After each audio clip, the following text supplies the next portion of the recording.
Good morning. It is Tuesday, 11th at 9:30 in the morning. The Richland County Board of Commissioners is now in session. County Commissioner Cliff Mears, joined by my fellow commissioners, Tony Barrow, Darrell Banks, our clerk, Stacy Crawl, County Administrator Andrew Keller. And we have online Carl from the media. Our first order of business is to discuss with Clint Knight Workforce Board Annual Membership Certification. So with that, Clint, spotlight's on you. Thank you. So we yearly have to certify or required to certify the WIOA board membership and representation. 2 weeks ago, you guys received the MOU that had all of the partners' signatures, participants that were also required to show as part of not just the membership, but the partners that were required as far as adult education representation, those opportunities for Ohioans with disabilities, those partners that are required to be part of the WIOA board as well. So we have our membership we're required to have 51% business. We've achieved that currently, and we are meeting everything on the checklist as far as our membership goes. So we have our certification application that I've put together, and that requires the signature of county commissioners in both Richland County and Crawford County. So I'm here with that application today to ask for those signatures and any questions that you have about the membership or where we're going. Just have one question, and this is where we get into the. So this is the workforce board comprised of Crawford and Richland County, correct? Yes. I know we discussed back and forth, chief elected officials, et cetera, et cetera, et cetera. Has this been tweaked? I know we talked about a more streamlined process in selecting workforce development board members. But do the Crawford County commissioners need to sign this as well? Yes, I will be there Thursday. Okay, and it doesn't need to be on the same document or anything like, they can sign their own separate? Okay, I had the same question. yeah, motion to approve. Second.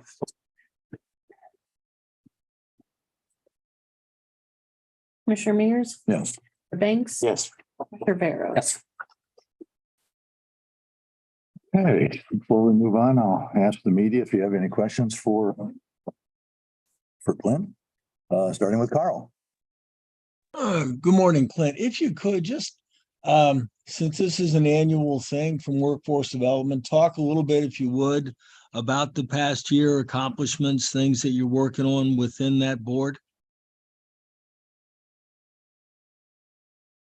So over the past year, it's been a bit of a transition for the board due to some the changes that have made staff wise. The Richland Area Chamber has become the Richland Area Chamber Economic Development has become the administrative director for the Area 10 board, which is Richland, which represents Richland and Crawford County. So it's comprised of both counties. So we've worked with the Board of Governors, which is 3 commissioners from Richland County, 3 commissioners from Crawford County, to reestablish initiatives and direction for the board and ensure that we have the right representation for legal requirements, which is 51% business.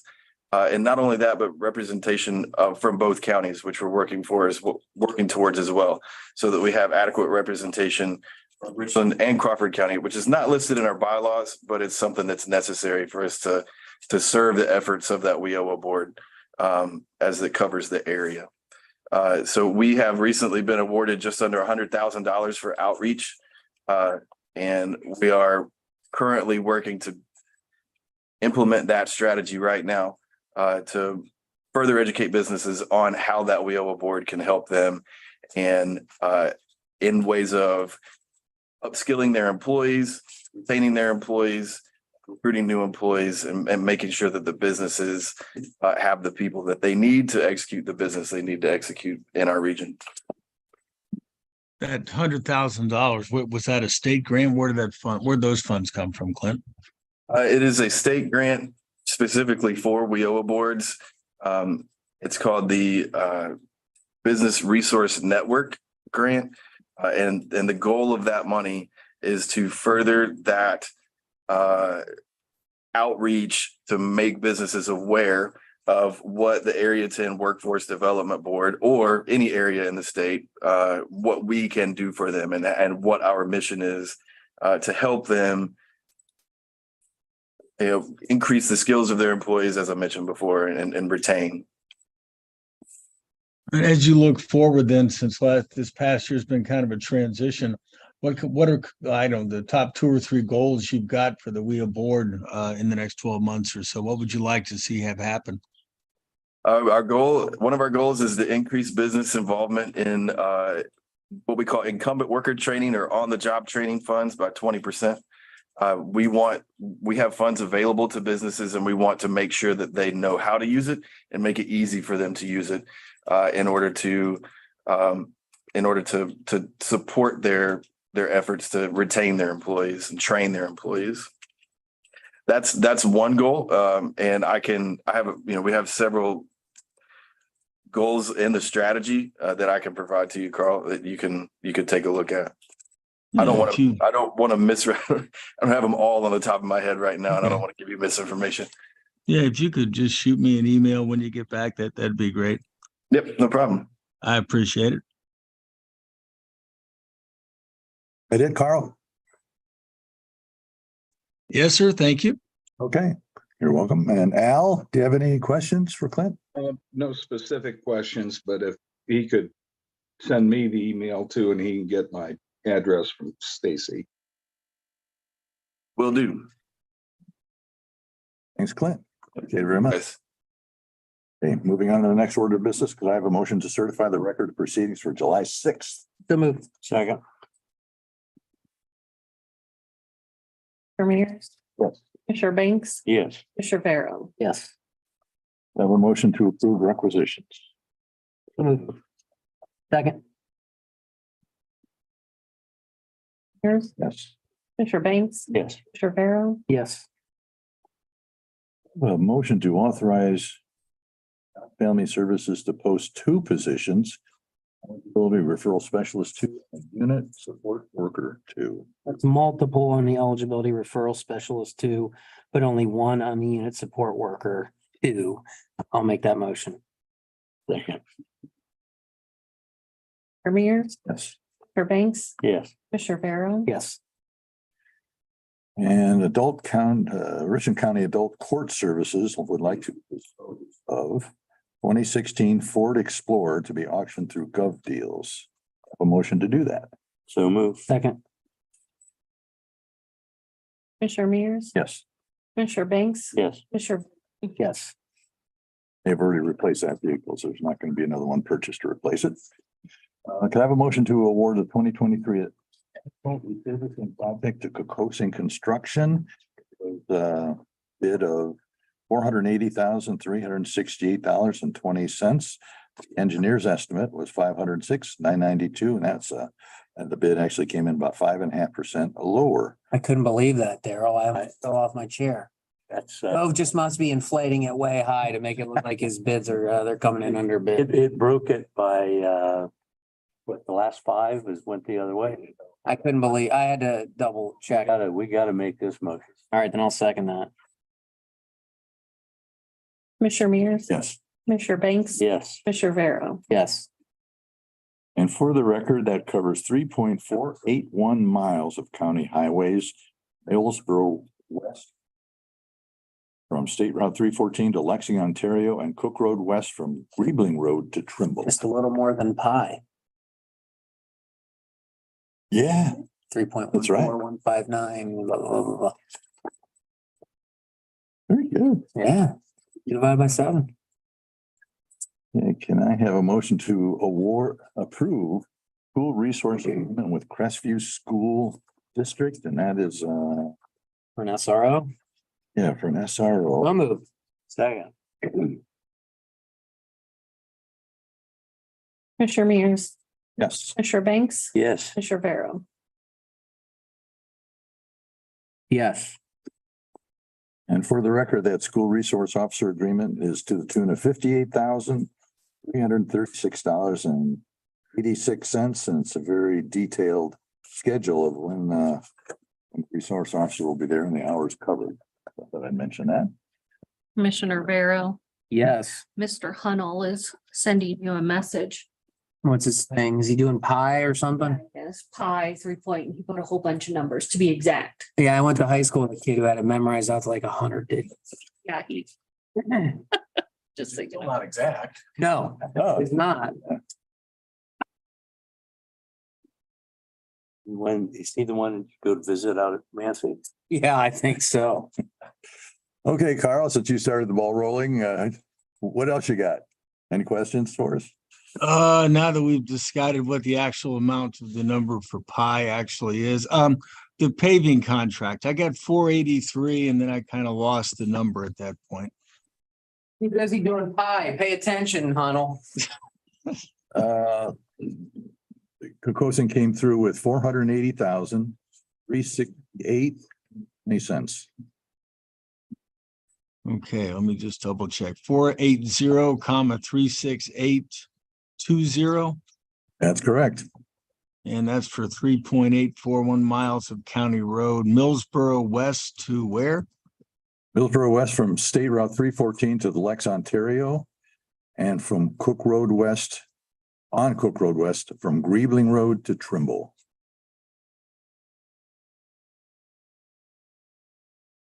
I think that's all I had. Thank you.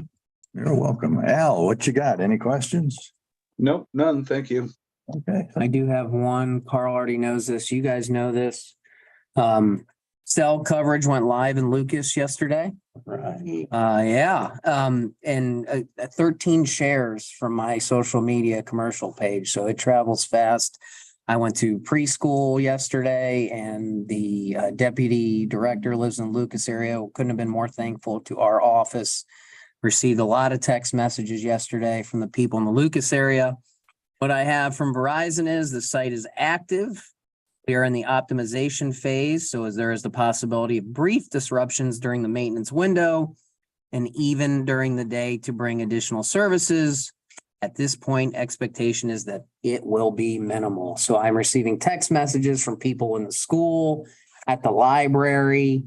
This is a good thing for Lucas. Mayor Hall and the fiscal director, Patty Constance, who Daryl knows, sending us notes of this is good for Lucas, good for safety services, and happy to announce that they have cell coverage in Lucas. All right. Big step forward down there. Any other business to conduct? I would like to raise a question. Apparently a county commissioner is still going to preschool. I My would have thought. daughter, my Oh, okay. daughter's going to All right, preschool. well, I just needed some Yeah, clarification. the daughter is going to preschool, so not for much longer though. No. So All right. it's a good day for Lucas. We continue to invest in safety services and the safety of our people. And All right. thanks to Jimmy Sweat and Dick Miller they were instrumental in that. And Ohio Department of Administrative Services were instrumental in working and it's a good thing. So I look forward to going to a game and telling Jimmy that he called the wrong defensive play. So Yeah, I won't have to stand at the 33.5 yard line with on top of a ladder to get an update. Thank you. well, for you that. still may need that. You're not exactly Manute Bull, Carl. Well, You better get on the top rung. Yeah. yeah. Oh, yeah. don't I'll- discount that ladder, even with self-coverage. Well, if Vero is sending out texts, I'll be able to send out texts, and so will most everybody else I know. It's hard That's to all hear. I'm You're saying. so low down there. I can't, a tower above you. That's all I had. Okay, thanks, Carl. Hearing no other business, the Richland County Board of Commissioners will stand in recess at 9:44 and reconvene at 10:30 to hear from Amy Hoffman from Palmer Energy.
guys that just tee up, hit it over the thing, and they tried to put in more sand traps and other things to prevent that, but they still did it.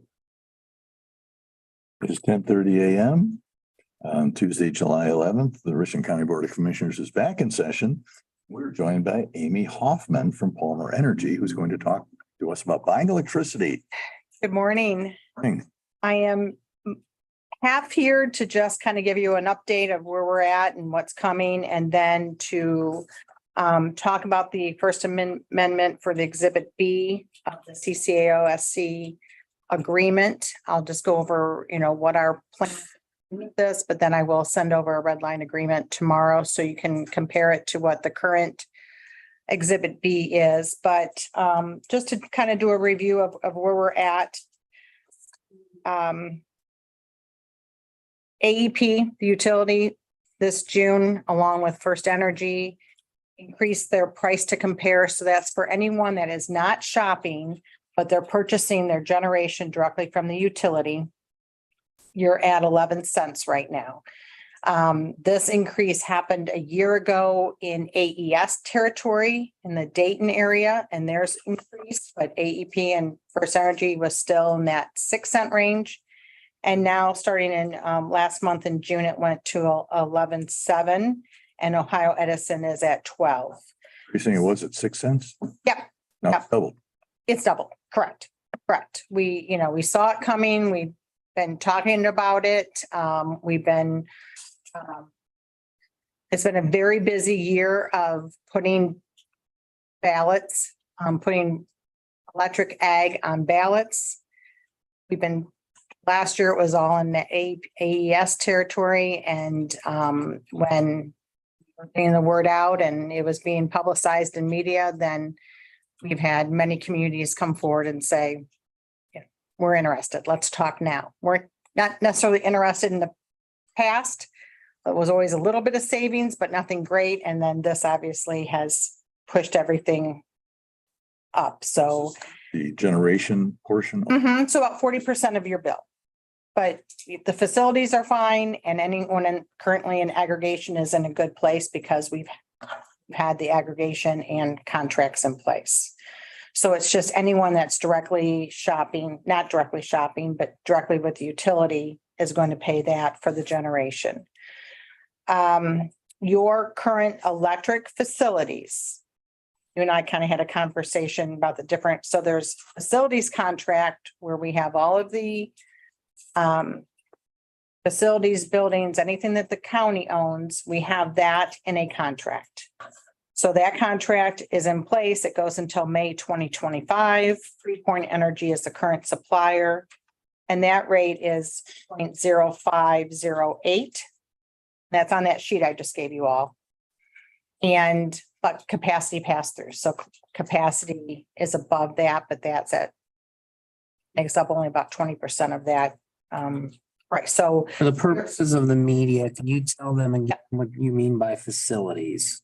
any building that has electric or gas, because we have your gas facilities, anything that the county owns. So this building, your jail, jobs and family services, water treatment, anything that the county owns and pays for or is associated with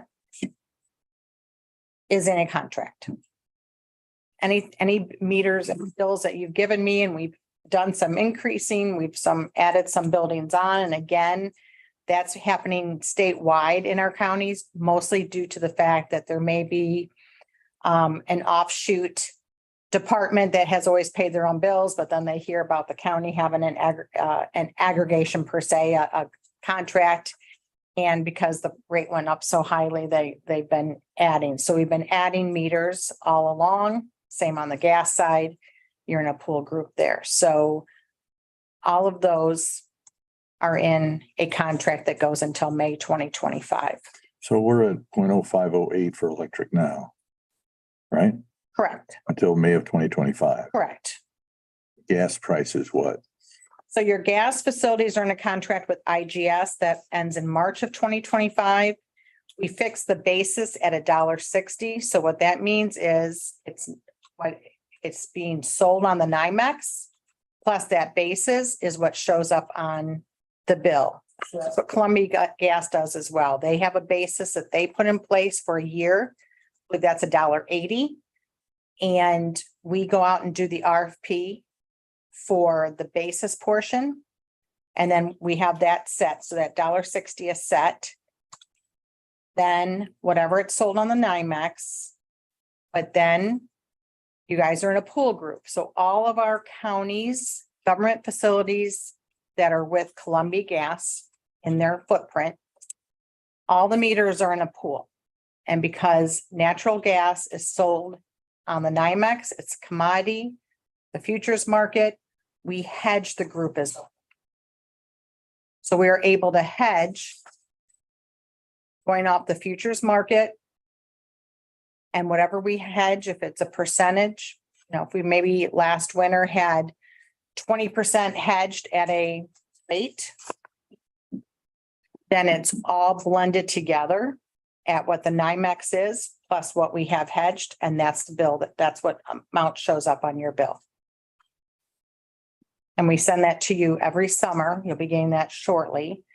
So you'll see what all of our hedges were, the savings analysis, and how we did against the open NYMEX. And that's how we've been doing it from day one on the gas side. On the electric side, we're currently paying 0.05408. 5081 plus capacity. So 80% of our load is fixed at that rate. And then it's capacity pass through. So whatever the capacity ends up being that month is added on. And we did it that way, if you recall, because capacity auctions are no longer happening going out 3 years. They're only going out 1 year. So we don't want to guess. We don't want the suppliers estimating what they think it's going to end up coming in at. So we let it pass through. So you're paying exactly what you should be paying on the capacity side. And currently, if we weren't in contract, it would be almost 12 cents.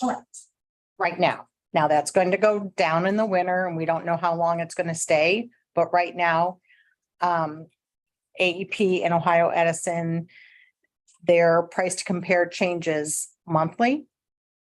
But it's going to be in that same range for. Why does it go down in the winter? I thought it would go up in the winter. No, because you can use more electricity in the summer, Really? Air conditioning, air conditioning. because It's not going to go down significantly, we use gas to heat more than electric. but typically, But when we start plugging in all these, oh yeah, that's probably going to go by the wayside. Yeah. Yeah, you people that have air conditioning in your home. Not me. Now I was going to say, Commissioner, for your bedroom? Have casement windows, can't even put them in the window. I'm glad you got a house with thick walls. I do. Okay, so your facilities are good. And then the electric aggregation that we have in place through the county has Franklin, Mifflin, and Sandusky townships participating. Their current rate is even better at 0.04508. So they're doing very well compared to the price to compare. This current contract ends though in December. So in the next month or so, we will be going out for pricing for the next contract. And we're letting all of our townships know, giving them a reminder that current contract is this, it's ending. We'll let you know when a new contract's in place. So I'll be back in front of you, going over the results of that RFP by fall, before fall. That pricing is not going to be a 4 or 5 number. It will probably be mid 6s to 7 if it was priced today. So more to come, but that's what we're looking at. It'll be below, obviously, the price to compare. But we're doing other RFPs right now for aggregation in different parts of the state, and that's the numbers that we're getting. that increase is 40% of the bill. Right? Yes, So the 60% of the bill is the distribution cost. correct. How is that expected to change? Not part of this whole equation. not in part of this whole equation. Yeah, it's, that's a combination of riders and tariffs and But historically, has that been more stable or? no, that's increased. That's increased. None of that's going down. Yeah. And again, each fall, if you cannot be at the half-day conference, we always have the PowerPoints and so forth, and that's when we give a real markets up there, Josh, Melissa, and kind of gives a real good breakdown of where the whole market is, what the expectations are, and so forth. But yeah, all we can control by the RFP, and can't control it, but where we can help save, other than being directly with the utility, is through the RFP process. Any questions so far? No. Okay. So do you want me even to talk about the Exhibit B without the red line? Just, Okay, let me just give you and I have a fuller, Mark did put together a longer explanation, and I'll send that over as well. He did that for, I'm gonna say, Greene County. So you have signed a participation agreement with the CCAO, Service Corp, SC, and it is the document, the agreement talks about, what this energy program is, and then it has 5 exhibits that detail each division, each program within the energy program. So you got your electric facilities, gas facilities, electric ag, gas ag, and solar. So Exhibit B is where we came in front of the group in October to say this is the exhibit that we would like to amend. And we'll be sending that out in the next year to all of our counties for to be signed. And there are 2 sections that are being changed. One is very simple. It's that we're raising our fee from 1 mil, 0.001 to 0.001 to an additional 0.3. And any reason why? sure, well, the big reason is going to be the second portion, but one is that we've never increased our rate. It's always been the same, and I believe we've been doing this for 13 or 14 years as the consultant of the CCAO. So that's one reason. And the second is the second change. We are looking to run the electric facilities like we run the gas facilities. We are looking to pool all of the counties into large pool groups. Again, like we do for gas, we'll do it on the electric side. We believe that it'll help the cost of, or make a better price for our clients, for our counties, because we'll have larger pools.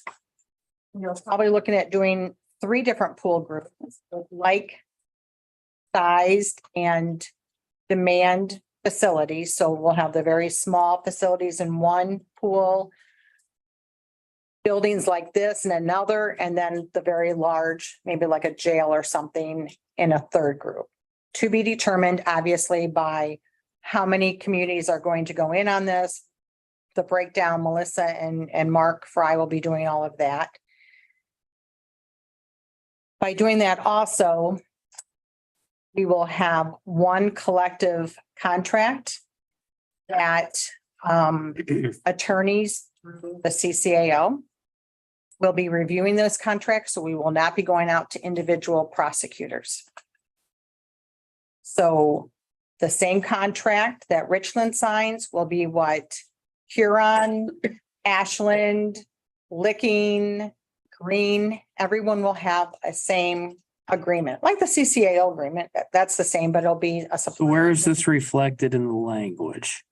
I'll get this. I'll do a red line tomorrow for you. But that would be, Amy, yes. this is Andrew, I'm County Administrator. Oh, hi, Andrew. I didn't even see you back there. I bet. Would that be in the form of a third party? Because as you know, counties are pretty rigid on. Yes. Legal counsel. Correct. So it's going to be all through the CCAO. And this is where this is all become, began with. And so we already have an energy committee made up of commissioners, admins, facilities. And like we do now for our hedging strategy, we go through the committee before we make any hedging plans. The committee will be obviously has been involved in this.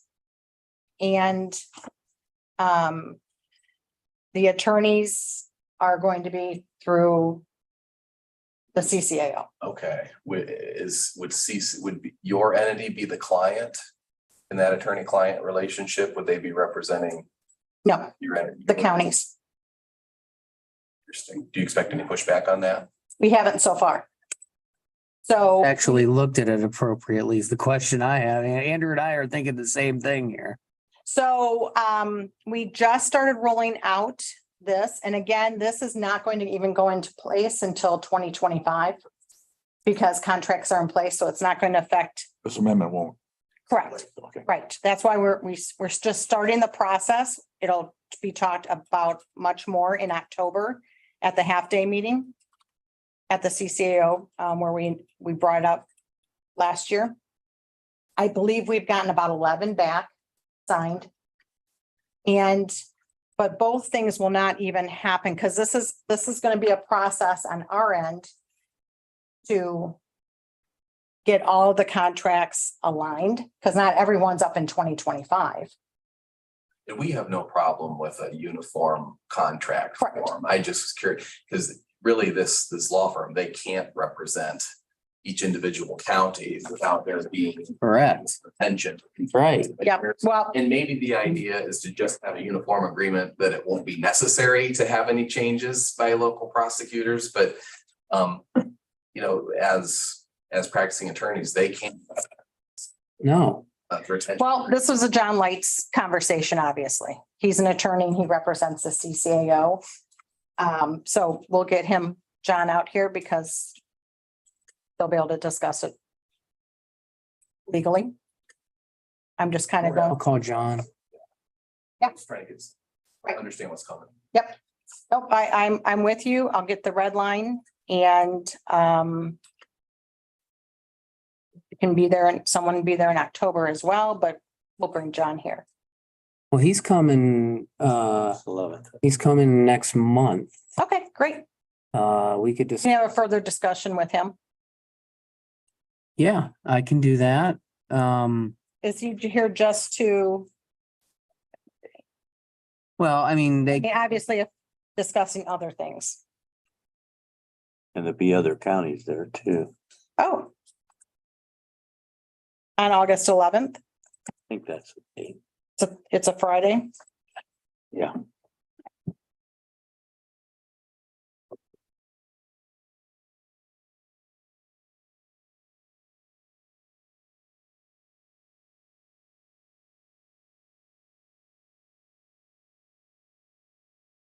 So I'm in the office tomorrow. I'm pretty sure I asked for this, so let me see where that went.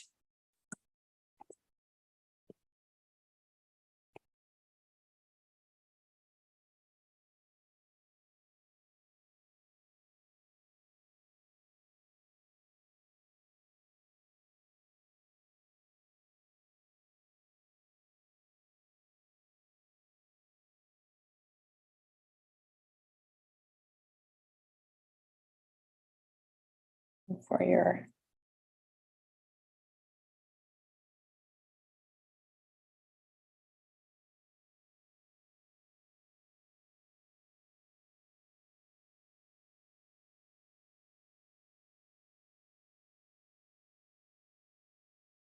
Your email came to me on 6/23.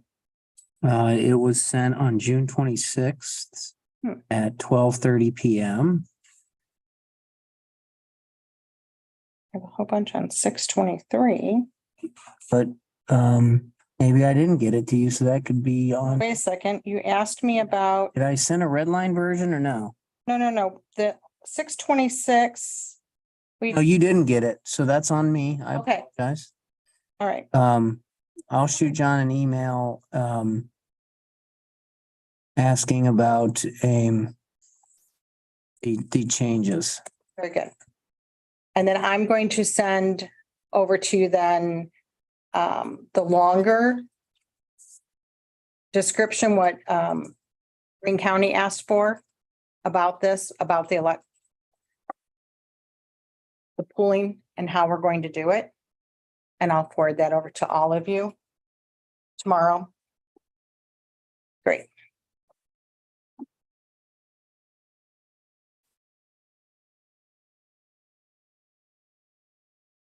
Amy, I'm gonna give you this. I've got it Thank you. on my email address. I'm a little different. Okay, In a lot of ways, I'm a little different. all right, thank you. All right.